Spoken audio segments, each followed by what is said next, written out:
Hi, and welcome to our webinar today on preparedness for unexpected downtime situations and business continuity. I keep telling my team that we really need to change the name of this webinar because that is a mouthful to say. But thank you for joining us today. My name is Chelsea Grover, and I'm the Marketing Communications Coordinator for Attentive. I want to take a moment to explain the process for today's presentation. First, of course, I want to mention this webinar will be recorded and that we'll send out a copy of the slides along with the recording within the next week. Next, for those of you who aren't familiar with Attentive, I want to share a bit of who we are with you. We specialize specifically in NextGen Healthcare. We're good at getting data into, out of, around, and through NextGen. Basically, our goal in life is to make delighted clients by helping them get the absolute most out of their NextGen software investment. We're passionate about providing solutions for healthcare provider partners, which in turn help them to improve patient care, enhance the patient experience, and maintain a financially healthy practice. To sum it up, we basically do everything NextGen. We also have some NextGen add-on productivity solutions, including ChartGuard, which we'll be talking about today, Refund Manager, Unapplied Deposit Manager, and Multiple Encounter Billing Manager. Speaking of some of those add-ons, I wanted to mention that next week we'll be presenting a demonstration of two of these powerful tools, the Unapplied Deposit Manager and Multiple Encounter Billing Manager. Join us on Thursday to learn how these powerful add-ons can automate some of the more tedious PM tasks. And I also wanted to mention that on Wednesday, we'll be presenting an educational webinar on the background business processor best practices. So keep your eyes out to invitations for those webinars, and we hope to see you there. So back to today's presentation on preparing for downtime solutions using ChartGuard. At the end of the presentation, we'll open the floor up to questions from you. We'll answer all the questions at the end, but you can type them in the questions area of the webinar control panel whenever they occur to you. And finally, for audio clarity purposes, everyone's phone will remain muted throughout the entire webinar. If you experience audio issues, please use the chat box to let us know so we can resolve them. And again, questions may be entered in the questions box. So without further delay, I'd like to get started today with a poll.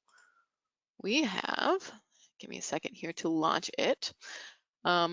So if everybody will take a quick look at their screen and answer just a two-question poll, what best describes your interest in this webinar today? Are you here to be proactive and prepared just in case of a future EHR outage? Or are you here in a reactive manner because you've lost EHR connectivity and don't want to repeat it? So if everybody will take a minute to answer that. Okay, let's close this and let's see the results. Ooh, here's some good ones. This is the first one that we've had it like this.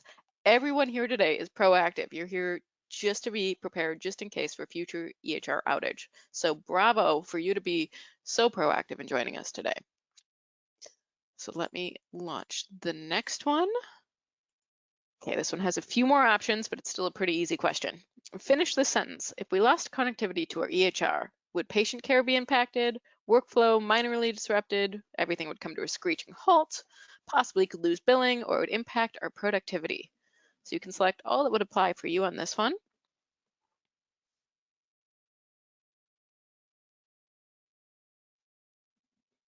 And it looks like we got about half the votes in. Okay, so we will close this in 3, 2, 1. So let's see these results.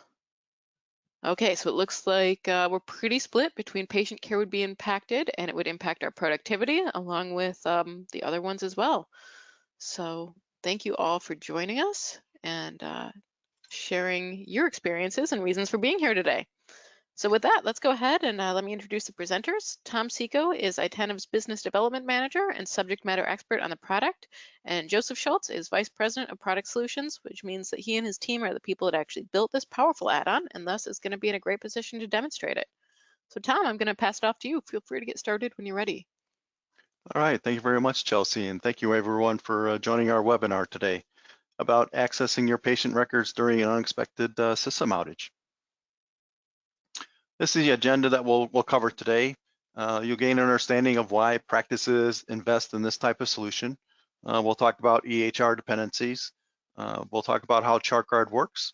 We'll show you the output that's generated by ChartGuard, and then give you a brief overview of, as Chelsea just gave you, a brief overview of Attentive.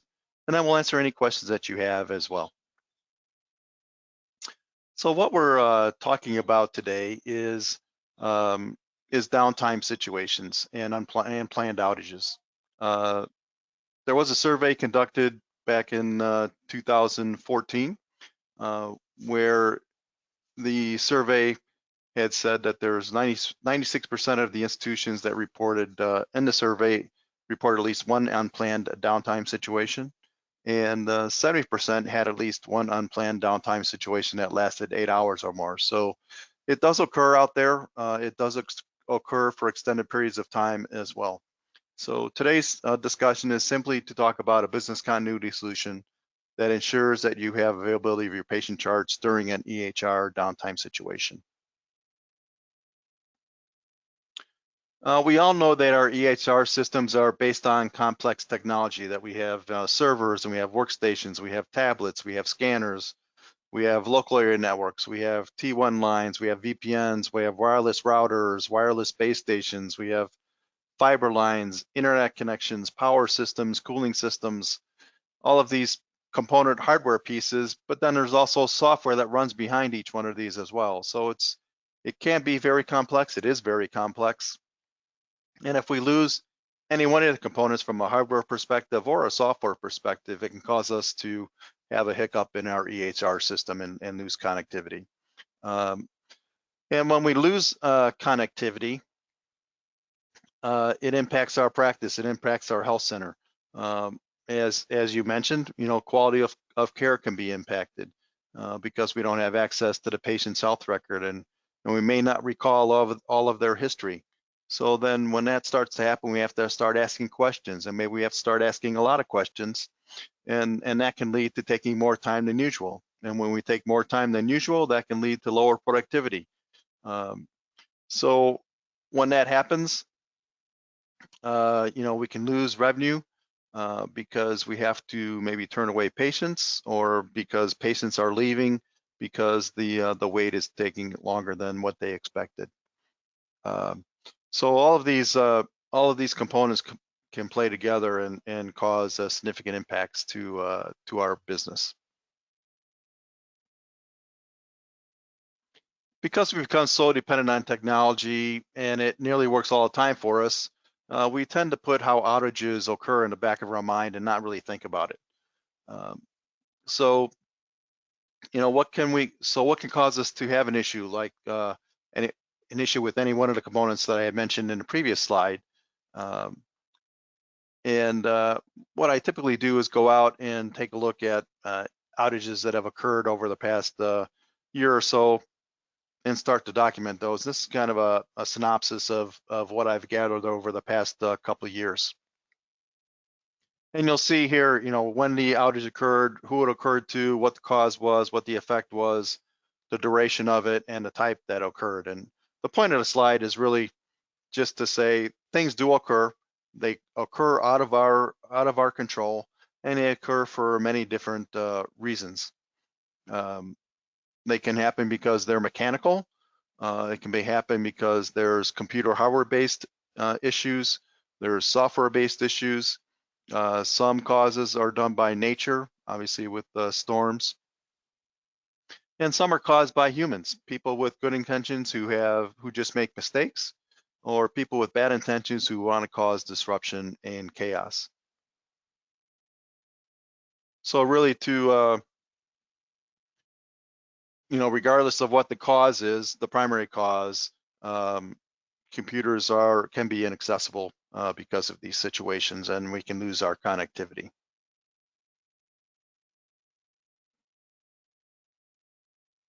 There have been some studies that have been done over the years with regards to what downtime can cost a medical organization. Some of those studies have determined that it can cost as much as $488 per hour per provider, so it can be quite expensive. If you extrapolate that out for a 10 provider practice, that's down for 4 hours. It can cost as much as $19,520. So it can be quite expensive when you lose access to your systems. Because we have situations that can affect our EHR systems, HIPAA has a clause that says that we should have a contingency plan or plans for responding to various emergencies or other types of situations that can impact our EHR systems.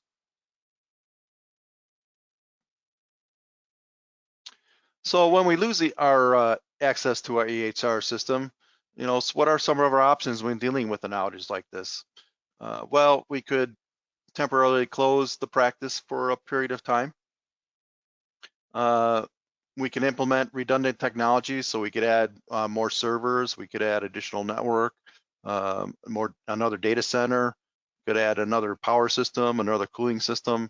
But when we're getting into adding these more redundant technologies, it increases our costs as well, so it can be quite expensive. Some organizations think that they can go to maybe a hosting scenario, which is a possibility. But if you think about it, if you have a network outage, and most of our network outages are caused by loss of connectivity and getting out to the network, that poses a problem as well. We can go to our paper charts, but that's becoming more and more difficult for us to do nowadays because we're becoming so dependent on our EHR systems. So people aren't really keeping up with their paper charts, but there are some organizations that do. But you can get back to paper charts in those instances. Or you can implement a solution that ensures that you are prepared to handle a downtime situation.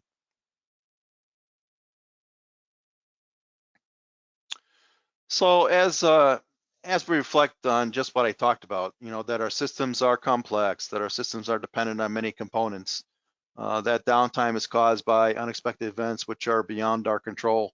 What are our options? And then we think about what our options are when a downtime situation occurs. There's some questions that we should be asking ourselves and thinking about. So starting with the top right corner of the screen and then moving clockwise, do I pursue an uptime or do I pursue a solution that enables me to continue on with my business until NextGen comes back online? Do I add more components to my infrastructure? Do I add, more servers? Do I add more power systems? Do I add more cooling systems? Do I add more redundancy? And do I want to spend money on that, or do I want to implement a solution that allows me to continue on with my business and continue seeing patients until NextGen comes back online? Think about ask the question is, what are the types of impacts that a NextGen downtime incident can have on our clinic, on our health center? Those impacts that I mentioned, the impact of quality of care, the impact on revenue, the impact on productivity, the impact on patient satisfaction. So think about the impacts that it would have on the business. And then ask the question, how significant can the impact be to our clinic based on the duration of the downtime incident? So if I am down for an hour, what's the impact on the quality of care? If I'm down for an hour, what's the impact on revenue? If I'm down for an hour, what's the impact on productivity? And if I'm down for an hour, what's the impact on patient satisfaction? And then start to scale up. If I'm down for 2 hours, what's the impact on quality of care? What's the impact on revenue? How significant of an impact being down for 2 hours on productivity? What would that mean to patient satisfaction? And if I'm down for 3 hours, if I'm down for 4 hours, what does that mean in terms of the impact on quality of care? If down for 4 hours, what does that mean to impact on revenue? So go through that kind of a scenario and thought process. And then as we mentioned, am I going to be reactive or proactive in my clinic's preparedness for downtime? It seems through the survey question we asked earlier, everybody's here for being proactive, meaning you haven't had a downtime situation, but you want to be ready for one in case one does happen. Ask the question, when was the last time that we reviewed our downtime preparedness and our business continuity strategy and plan? Some organizations review it every 6 months, once a year. Some organizations wrote it once, implemented it, and never reviewed it, and it's been 5, 6, 7 years. So, ask the question, when was the last time you took a look at it? How do I minimize the loss and minimize the disruption when a downtime situation happens? So, if I'm down and I lost connectivity and I lost access to NextGen, how do I minimize that loss of quality of care or loss of revenue or loss of productivity? And how would I minimize the disruption to seeing my patients and the patient flow that's happening? And, so ask that question, how do I go about doing that now, and what could I do better in the future? And then one other question to think about, when we experience an unexpected downtime situation, Who will be the first to notice that there is no access connection? Would it be the physicians? Would it be the providers? Would it be the front desk? Would it be the back office? Who would be the first ones to notice that there is a downtime situation? And that, if once you think about that, how does that affect them initially, and how does that response permeate and get presented to the rest of the organization? So just some questions that you should be asking yourselves as you go through this this thought process. And because we, Attentive here at Attentive, we went through this thought process with a few of our clients several years ago, and we came up with ChartGuard as a viable solution for them. They wanted an affordable solution for business continuity. They wanted one that could ensure that they were continuing to be productive, and they had access to their clinical records in the event that they lost connectivity. So ChartGuard really is a cost-effective, easy-to-use business continuity solution that, one, ensures that you're prepared for a downtime situation at each of your office locations or clinic locations, and then two, that you have access to your patient's charts during EHR downtime situation. So I'm going to do now, I'm going to turn it over to Joe, and Joe's going to talk about how ChartGuard works. Thank you, Tom, and thank you everyone for joining us. When we created ChartGuard over a decade ago, we sat down, as Tom mentioned, with several NextGen clients and looked at the various outages that they had. The biggest outages were, of course, the network lines, because those are out in the wild, right? Those are beyond our control. They tie together our offices, but some are above ground, some are in the ground and subject to construction hazards. We also looked at weather as a factor. A couple of these early clients were in the southern United States, one in kind of a tornado area and the other one in a hurricane area, and said, all right, if your network gets knocked out, you still have power, you still have HVAC, you want to see patients, what's the best strategy for getting you that clinical information? And what it came down to was there were two decision points, or two factors we had to consider. One was to create kind of a light EHR up in the cloud that kind of mirrored their NextGen. But getting back to the earlier point, they couldn't get to the cloud because their network was down during most of their outages. So the better solution was to have an application that would create the PDF files of the patient charts that represented our old patient charts on paper from 10 years ago and copy those out to a designated computer at each location. This way, when the network goes down, those PDF files are sitting there on a secure PC within the four walls of that site or sites that are experiencing the network outage. You have them there, you have them easily accessible. The decision to print these to a PDF file was no mistake either. The reason we use a PDF file is because all of your computing devices have the capability to read a PDF file.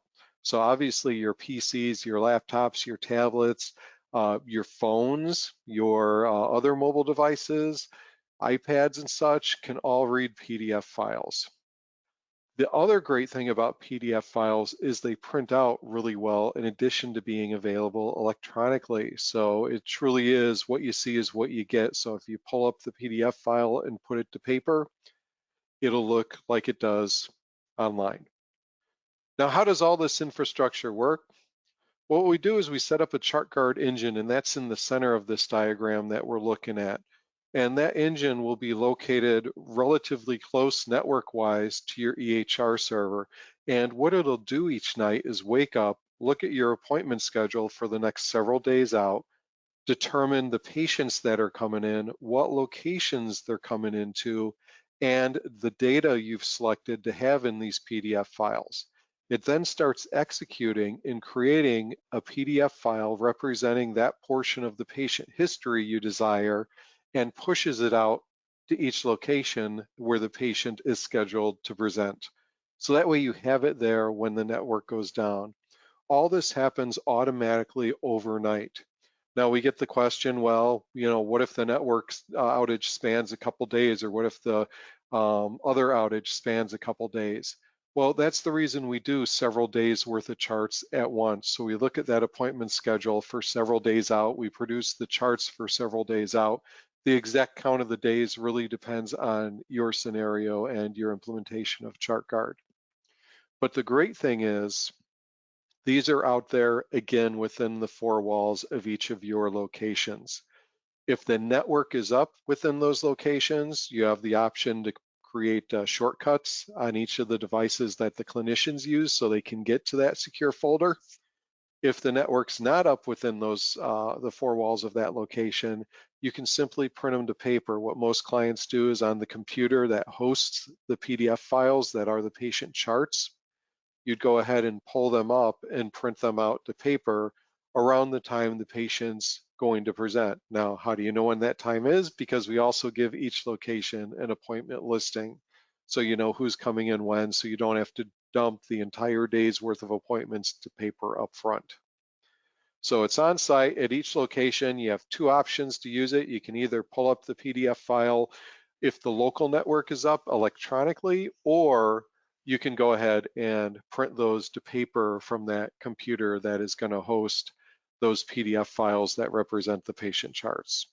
So we make it real easy. We make it basically where the network becomes not a factor when it's down. You have that information there. So the important thing next is what goes into these charts. Well, the good news is you get to pick. All right, so if a patient's been with you for 10 years, we're not going to give you all 10 years worth of that history because you probably don't need it during downtime, and it's probably going to take up a lot of paper. So we'll sit down with you during the installation and setup of ChartGuard. We'll show you in this next slide what the pieces are that we're going to pull in there, and decide what you need in there, what documents, what modules, the depth of that information you need for your type of outage. So again, as I mentioned, you're going to get that daily appointment listing for each location. You're going to get a patient data sheet that has their demographic, insurance, guarantor, good things like that. You're going to get the standard NextGen data. And then really for your templates that you're using in NextGen, even if you have custom templates, but you generate documents off those, we can pull in those EHR documents, and we can also pull in information from ICS/Document Manager. So we'll work with you. We'll set up a baseline as part of the implementation so that we can start with at least some data, and then you can review it with your clinicians and they can go, what about this? Or we don't need that, or we need more of this. And then we'll tune that for you as part of the ChartGuard implementation. So it's a very hands-on approach. Customization, the system itself is built around the NextGen environment where, you know, what we've learned is no two environments are the same, right? One of the great things about NextGen is that you can customize as you need. So it's written so that we can easily make tweaks to the data that gets pulled in. Like I was saying about custom templates, if you're generating documents off that information, which we'd recommend at that point, we could pick up those various documents. Basically, as part of the setup, we'll go in and point to them and tell us how many of those you want. If it's something where you do need a custom section written for ChartGuard, it's usually pretty quick for us to be able to do that just because of the way we've architected it. The appointment listing itself can also be customized if you have user-defined fields that are important and you're storing information. Maybe in ophthalmology and surgery, you have like the lenses for cataracts and you're storing that in the appointment details or in a user-defined field somewhere. So we could go ahead and pull that in there too. So there's a lot of good options for customizing ChartGuard. But, you know, right out of the box, it works great with, you know, your standard NextGen KBMs of most recent levels, and we keep it current with future updates. So Tom, I'm going to toss it back to you to show the example. Okay, thank you very much, Joe. So this is an example of what the charts that are generated by ChartGuard are and what they look like in PDF format. You'll see, as Joe mentioned, the demographic information in the beginning. So you have the patient information, responsible party, primary insurance, secondary insurance, And then as you scroll down, then you get into the actual data for the patient. So here's the allergy information, and it's a nice table format. And as Joe mentioned, you can control the depth of the information as well. So you can see the last several occurrences, or give me all the occurrences within the past 6 months. So if there's 10 in the past 6 months, you would see all 10. But if you wanted to just see the last 3, you could say, just give me the last 3. And we would work with you on that setup, as Joe mentioned in the when we were doing the configuration of ChartGuard. But here's what the active medications look like. Again, a nice table format. Here's what the labs look like in table format. So each section, each area has its own section. But we also, so you can scroll from top to bottom as I'm doing here, but we also bookmark the sections as well. So if you go over here on the left side, click the bookmark, you can then see all of the sections in the PDF file, and then be able to go directly to the section that you wanted to see. So if you just want to go see chronic conditions, you could click on chronic conditions and it'll bring you right there in the PDF file. If you want to go back down to vital signs, you click back down to vital signs and go directly to the vital signs area. So you, the individual, the provider, has the ability to scroll from top to bottom or use the bookmarks to get to the particular section that they want to go see. As Joe mentioned, we also bring in documents and ICS images. So here's an example of what the document looks like. Make this a little bit bigger. And then this is what the ICS images look like.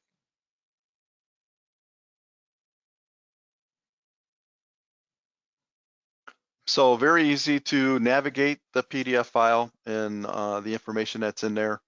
And again, scroll top to bottom and use the bookmarks over on the left-hand side here to get to the particular section that you want to go to. And you can control the depth of information.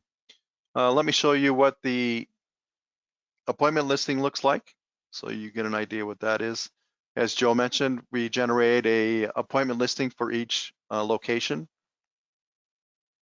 So you know who's coming in, what they're coming in for, what time they're coming in, and who they're coming in to see.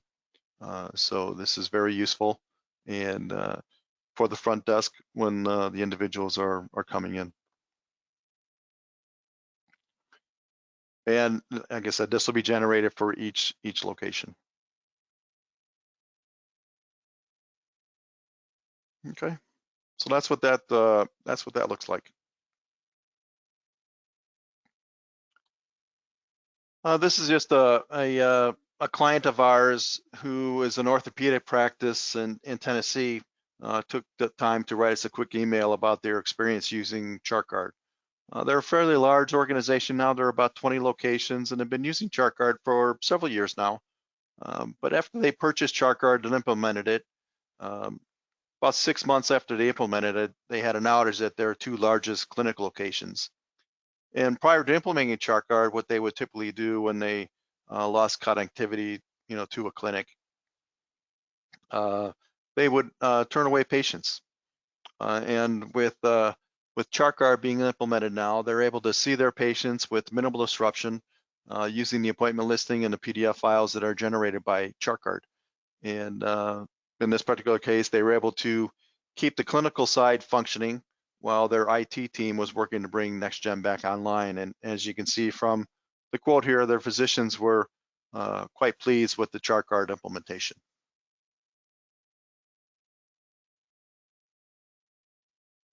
So with that, we'll turn it back over to Chelsea, and we'll answer any questions that you have.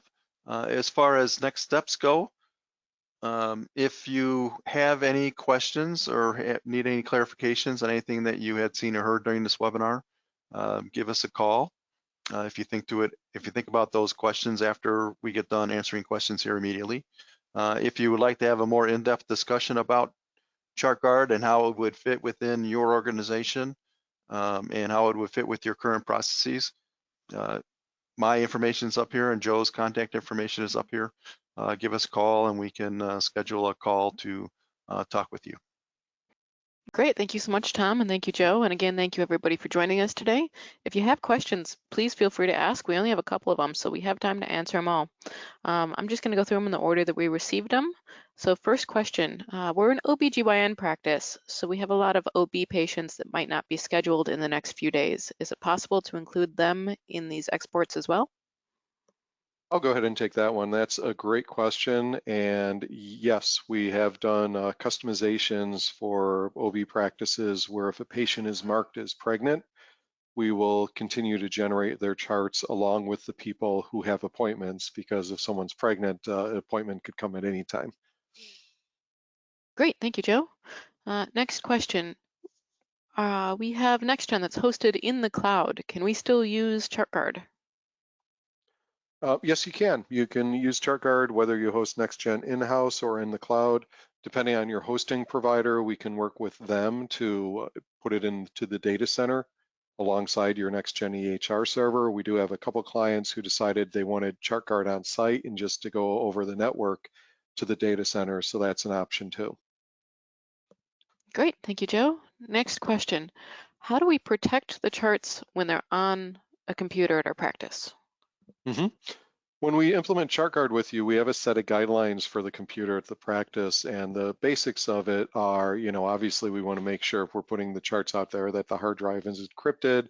We want to lock down access to that folder on the hard drive so not just anyone can get to it. Again, it's a need-to-know basis.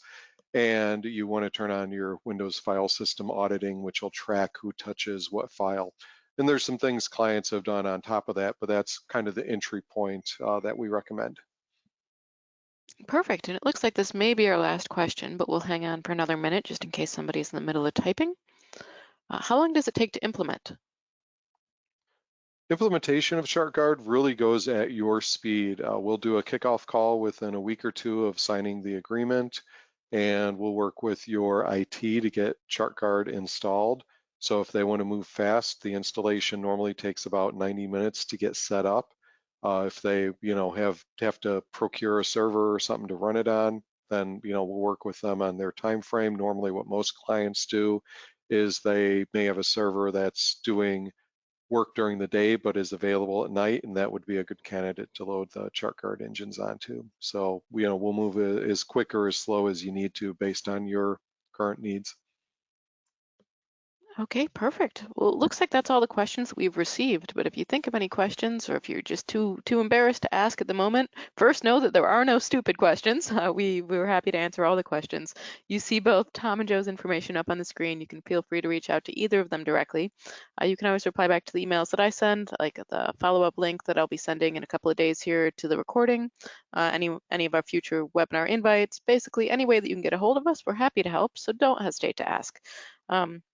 If you'd like client referrals or anything like that, please feel free to reach out to us.